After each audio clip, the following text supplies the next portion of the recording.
Hi, everyone, and welcome to a sneak peek into our premium membership. So with our premium membership, this is a place where members can post documents that are giving them trouble with the old German handwriting, and they can underline or highlight or let me know where those words are that are giving them trouble. And during this hour, so Wednesdays at 1 p.m. Eastern, I come in and answer those questions. So if you can be here live while we do it, that's great. But we have one member who lives in Australia, so she's sleeping during this time. And of course, many people are working during this time as well. So you can just post your document as close to Wednesday at 1 p.m. as possible. And then I come in and look at it and answer it. And then whenever you're done working or awake, you can come in and see the answer to your question. So this is what we have here. Alex Tolstorff said that I could answer his question on our Facebook Live today. So as you can see, he said he's posting early because he has a work conflict, but that's no problem. And he is working on a diary, on a poem. It's actually a beautiful poem that he's been working on over a number of weeks. And he has already signed up for a handwriting course. So he's gotten good at reading the handwriting on his own, both through that and through his own work as well. But of course, some words are harder than others. So these are his questions. He posted the document and underlined the words that are giving him trouble. So he said the first word looks like blick in ein m, but he can't make out the middle letters. So what I do then is I'll click on the document and I'll take a look at it. And I can read it just because I work with the handwriting every day. But let's say I couldn't read this one. What I could then do, based on what he said, is go to my favorite website called wordmine.info. And this is a website where you can enter the letters that you recognize and leave blanks for the letters that you don't. And then it will fill in the blanks for you in German. So since he knows the beginning letters, I will choose words beginning with, type in EIN with an asterisk for the letters he doesn't recognize, and an M at the end. And now that is a lot of words that have that letter combination. But let's go back and look at the word itself. And to me, it looks like 1, 2, 3, 4, 5, 6 letters. So I can narrow that down. And I always tell people with the handwriting, you want to put one letter less and one letter more than you actually count, because sometimes those words can be the letters can be kind of grouped together, or you're never really sure exactly how many letters there are with the handwriting. So we'll do 5 to 7. And we get 8. Now 8 is a lot more manageable than the thousands we were getting before. And we can then look at these words, look back at Alex's word, and I know that that word is this one, einsam, which means lonely, which kind of fits in with the poem. So then I would type it on here and say, hi, Alex. Your first word is einsam, which means lonely. So that's question 1 down. And usually if people have more than one question, I'll kind of switch between members. We do have some other questions waiting in the lineup. But for today's purposes, I'm going to answer all of Alex's questions first, since he is the one who volunteered to let me show you. So number 2, which we're looking at here, looks like it ends in ILT, maybe starts with W. Is it part of freundlich? Let's check. Look at it. It does start with a W, I would say.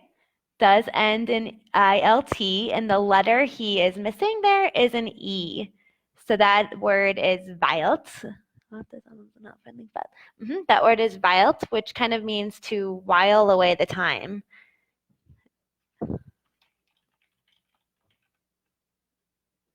And I'm going to double check. One of my favorite dictionaries I do is this one, Dict.Leo, and see exactly what the word violin, that's the infinitive form, means. To tarry. Okay, so I said while away the time. Tarry also works. I'm going to go with what I said. So as you can see, this is all very poetic language as it's part of a poem. And then number 3, he says he sees by yender, but what I am seeing as a J just doesn't seem right here. So let's look at it again as third. And since I speak German, I know that yender isn't a word, but it's actually jeder. Jeder is a word that means each and every, and by is a preposition. So this is saying by jeder Zeile, so in every line. So I would say very close. You just, instead of yender, it's actually jeder. And this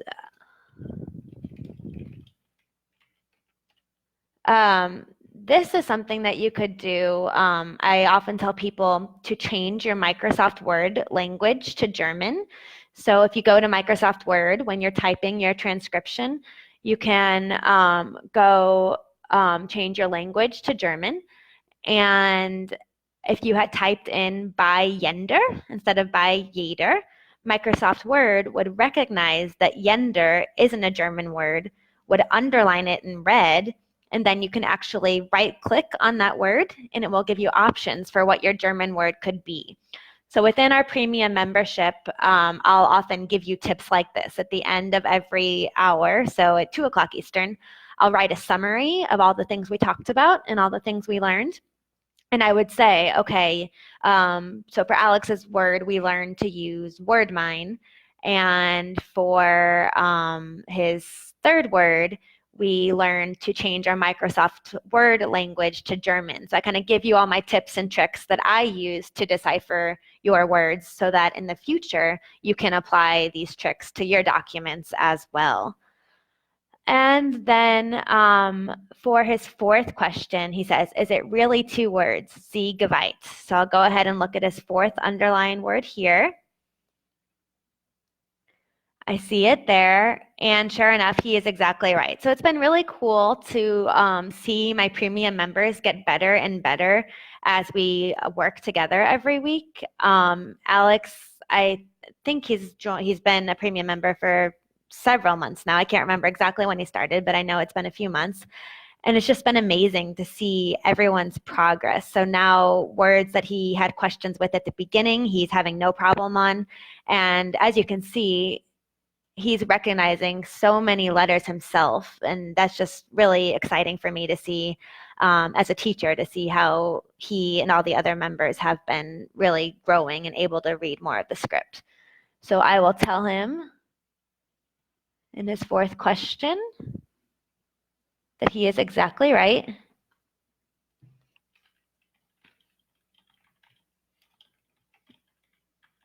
Two words, Sie geweiht, which means here, yeah, so geweiht is a word that means blessed. Sie is a word that is relating to Freundschaft. So we'd have to read the whole poem to kind of see exactly what it's saying. But he's correct. Sometimes a lot of words that look like one word in German, in the old German handwriting, are actually 2. So I'm glad he's been able to realize that, and he was correct in his assumption. So if you just tuned in, we got to answer all of Alex's questions. His first question was, what are the letters in between? He was able to recognize E-I-N and then the M at the end. So for that, we went to our WordMine website and played Hangman to kind of figure out what that word could be. And then the second question, he got the last couple letters and the first one as well. And we were able to fill in the blank with that. And I recognized that on my own, but if I hadn't, you could use this website again. And then third, he had an extra N in there. And as I mentioned before, you can just put your Microsoft Word language to German to have it underline any incorrect words for you. And then the fourth, he was absolutely correct. I just verified that it was 2 words. So that is just a little example of our premium membership. It's a lot of fun. It's a great community. We have a lot of fun learning from each other. Some questions are even very challenging for me, where I spend a lot of time researching and therefore learning a lot on my end. So it's just been cool to get to know everyone in the German genealogy community who wanted to take part, to learn from each other and to really get to help people as they go on their genealogy journey. Some people have said that the towns that I have helped them decipher or the names have really helped them get past major stumbling blocks in their genealogy research. So if you want to join us, the link is in this video. I've mentioned to some of you, I am going to be revamping the membership in July. So if you want to get in at the price that it is now, I would advise to do it soon, because mid-July, I'm going to kind of restructure things, and this specific Ask the Translator hour every week will go up in price. But like I said, we'd be happy to have you. It's a fun community. And if you have any questions, feel free to write me an email or comment on the video. Thanks for watching. Bye-bye.